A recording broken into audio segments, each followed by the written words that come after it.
Napirmaran ni Hepe ni Pulisya ti Peñarobia ang nabigbigan ken formal ni pilan ti reklamo kontra di suspect ti panakapaltug ang nakatayan ti 53 sitawen na farm specialist sa Temco ang ni Daniel Pugok tuboy ti Sadanga Mountain Province.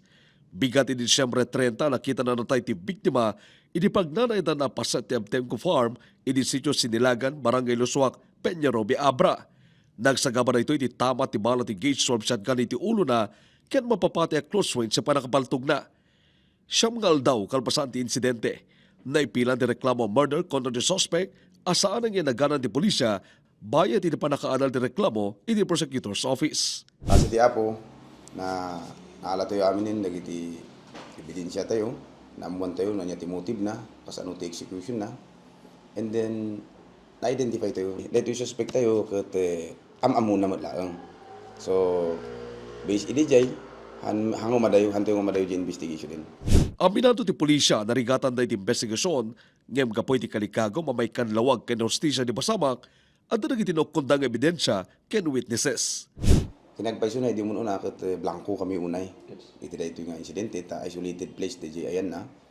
Ngem based karagi di testimonial, forensic evidence, ken object evidence nga nag-gather tayo. Ken yamanan mi nagi tao nga nagsao matimakder tapno iti kasta ket tumulong kanya tayo ta masolve to dito nga kaso. So dagi jay Sir RG nagbisan mi amin ingana nga na ikuha mi dagiti link na identify mi no sino ti suspect tayo dito sir. Namuan pa'y nga dapang tatibiyag ti biktima kas na ibagana ka nitiyam amuna. Rimor pa iti investigasyon asa na robbery wala pa nagtakaw ti kang runa na motibo ti pamaltog. Hangarami rin jay ta na-recover mi hindi di anti-crime scene mismo awan tinapukaw ada di kwarta na more or less 26,000 ken ada di wallet na ada di cellphone na so di motibo nga robbery nga kun tayo sir is negative di sir ti makikita mi nga motibo na dito ikat old grudge da personal grudge nga talaga dito nga napasamak na dimakkel ingana nga napasamak da Sir Archie, di murder na. Kalpasan na pila ni Biskalya, maadal na ito sa magmanungal daw tapno mamuano na di probable cause ang mayuli ti kaso iti korte.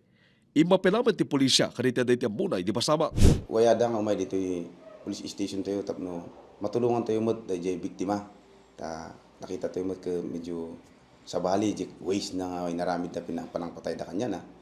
Kat daragi kakailian tayo, dagiti gagayem unay da biktima nga adda tinalis na dito nga banag. Ket umay kayo umaapo ta tulungan na kami ta madumagsen ken manayunan di ebidensya tayo iti dayjay nga suspect nga nangarami sir. Nagtalinimay nga hostisya ti kisti pamilya, pagayam ken makamamoy ti biktima. Iti statement nga monangin parwarte at Temco, bigbigan da ti panagtrabaho ti biktima ken nagpanawagan da ti PNP ken local authorities itinaring investigasyon tapos mabigbig ti suspect. The provincial government of Abra, hindi pa nang-address sa may bilang nga culture of violence and impunity kaya hindi publiko nga di impormasyon na hindi pasamak arumwar. Sandang agsardeng, aging ka sana magunod, ti hostisya.